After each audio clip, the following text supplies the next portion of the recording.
Hello everyone, আসসালামু আলাইকুম। ভালোবাসার মানুষগুলো কেমন আছেন? আলহামদুলিল্লাহ আমি অনেক ভালো আছি। আবারও আমি হাজির হয়ে গেছি বন্নি খাতুন, ছোট বোনকে নিয়ে, আম্মুকে নিয়ে দুপুরবেলা রাজশাহীর উদ্দেশ্যে রওনা দিলাম। চাপাই টু রাজশাহী। দুপুরবেলা খেয়ে বের হইনি, মানে ট্রেনের সময় হয়ে গেছিলো। এখানে আমরা জুস পাউরুটি নিয়ে নিয়েছিলাম, বেশি কিছু খাইনি। তারপর এখনও ট্রেন ছাড়িনি, বসে আছি। আর এই যে চাঁপাইনবাবগঞ্জের স্টেশন, এটা হলো পিছন সাইডেরটা। এই যে ওটার কি বলে যেন ভুলে গেছি, মনে না এখন। সময় আরেকটু আছে, আমরা 2:45 সময় গেছিলাম। তারপরে এই যে ট্রেনটা আস্তে আস্তে ছেড়ে দিচ্ছে, রাজশাহীর উদ্দেশ্যে রওনা দিচ্ছে এখন। আবারও আমার প্রিয় শহর চলে যাচ্ছি, রাজশাহীতে যাচ্ছি। আবার সন্ধ্যার সময় বনলতাতে ব্যাগ দিয়ে দিব। যাচ্ছি আধা ঘন্টার জন্য, কিছু কাজের জন্য, মানে আম্মুর ফুপুর বাসায়। তারপর হলো এই যে এই জায়গাটা আমাকে খুব ভালো লাগলে, সব গাড়ি এখানে দাঁড়ায় থাকে। এটা হলো আলীনগর হাই স্কুলের সামনে, মানে এটা এই যে এটা স্কুল, আলীনগরের স্কুল। কে কে মানে আমার এই ভিডিও স্কুলটায় চিনো অবশ্যই কমেন্টে জানাবা। এই যে দেখতে দেখতে আমরা রাজশাহী ঢুকে গেলাম।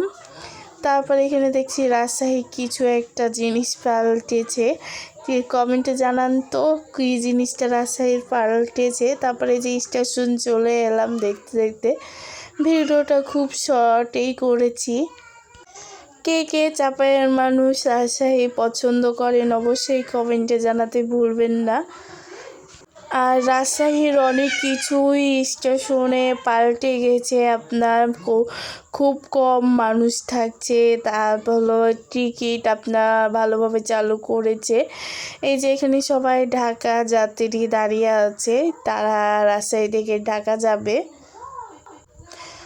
বছর শেষ, আমাদের আম ছাতু এটা সবাদেরই চলে। চাপাইয়ের বিখ্যাত খাবারের মধ্যেই পড়ছে। চাপাইয়ের মানুষ আম ছাতু খেতে পছন্দ করে।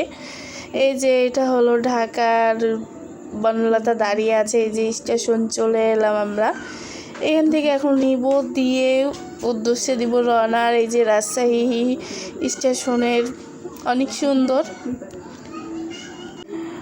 মা মেয়ে রাজশাহী শহরে রিক্সা নিয়ে ঘুরতে খুব ইচ্ছা আছে, কোনো একদিন মা আম্মুকে নিয়ে রাজশাহী শহরটা ঘুরবো। আর রাজশাহী শহরটা আমার কাছে খুব খুব পছন্দ, এটা বলার কোনো বাইরে নাই। আমি যতবার রাজশাহী শহর যাই এটাই বলি। হঠাৎ করে দেখছি কোথা থেকে বৃষ্টি নেমে গেছে জানি না। আমরা যখন স্টেশনে ছিলাম, রাজশাহীতে ছিলাম, তখন কোনো বৃষ্টি বা ঝড় মেঘ আলো অন্ধকার কিছুই হয়নি। হঠাৎ করে ট্রেনের উপরে উঠে দেখছি বৃষ্টি হয়েছে, অনেক জোর বৃষ্টি। আর এই যে বনলতাতে উঠে চাপায় চলে আসছি আমরা। গেছিলাম 2টা ট্রেনে, দিয়ে 4টার সময় নেমেছিলাম, আবারও বনলতা ধরলাম। এই পর্যন্ত আমার ভিডিও ছিল, নেক্সট ভিডিওটা দেখা যাচ্ছে। আল্লাহ হাফেজ, আসসালামু আলাইকুম।